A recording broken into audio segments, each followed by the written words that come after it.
Hello dear friends, you know the problem with investing in expensive instrumentation during phaco is that due to wear and tear they start underperforming with the passage of time. Like take for instance my Utrata forceps which I purchased a year and a half ago. It gave me many cases of capsular Rhexis that was perfectly performed using the Utrata forceps.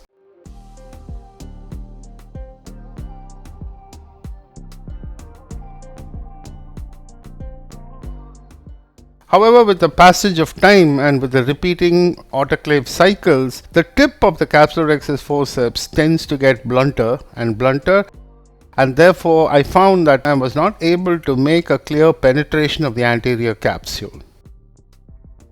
Let's take this case which I recently tried to do, and I found that it was extremely difficult to penetrate this anterior capsule. Not that the capsule was extremely thick, it's just that the tip had gone blunt.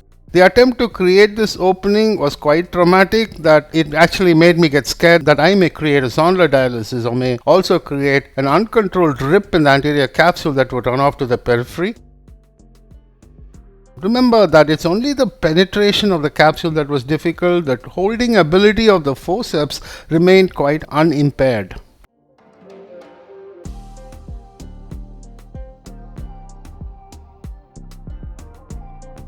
Of course, it's a very simple matter of just making a small opening in the anterior capsule with the help of a 26 gauge cystitome, and then after raising the flap we can continue CCC. But remember that being utilitarian means you need to cut off unnecessary steps. So I decided to make a type of adaptation where I would try to make an opening in the anterior capsule using my keratome itself, because that was a step which was part of the procedure. So this was my initial attempt to adapt to a blunt tip of the Utrata forceps, that after making the clear corneal incision, I used the tip of the keratome to create a small controlled puncture in the anterior capsule somewhere near the mid-periphery.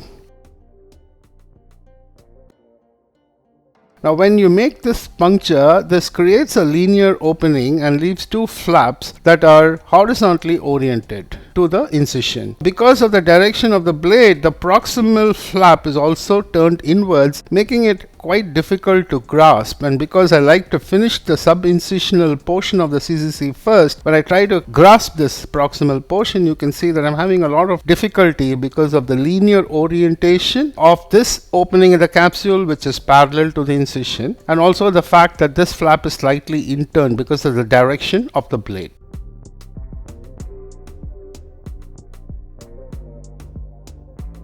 I decided that I have to make a further modification. Therefore, I thought that in order to orient this tear in the anterior capsule correctly, I like to make an opening in the anterior capsule not with the keratome but with the side port blade itself. This is a lance tip, or what we call as a 15-degree side port blade, and it has got an extremely sharp tip, much sharper than the keratome. And then when you enter the anterior capsule in the mid-periphery, it enters very easily, but most importantly it creates a small radial opening in the anterior capsule that's very easy to grasp because of the coapting surfaces of the Utrata forceps is aligned in that direction when you approach it from the main incision. So this has completely solved the problem. I don't have to invest in a new forceps. I can still use my old blunt forceps, and all I have to do is to make the initial opening in the capsule with the help of a side port blade. Thank you for your attention.